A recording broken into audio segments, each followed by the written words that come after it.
એક ભાઈ વનસ્પતિમાંથી વિવિધ દવાઓ બનાવતા.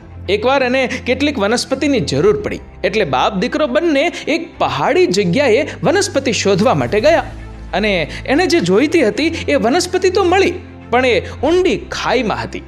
એણે દીકરાને કહ્યું, હું તને દોરડાથી બાંધી દઉં અને નીચે ઉતારું, તું એ છોડવાઓ તોડી લે, પછી તું કહેજે એટલે હું દોરડું પાછું ઉપર ખેંચી લઈશ. દીકરાએ એમ જ કર્યું.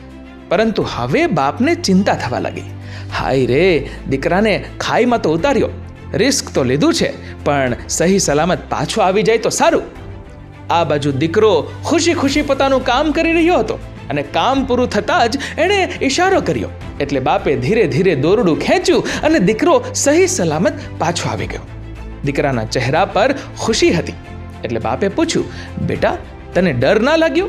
ક્યાંક તું ખાઈમાં પડી જાત તો? ત્યારે દીકરાએ સરસ જવાબ આપ્યો, ડર? શેનો ડર?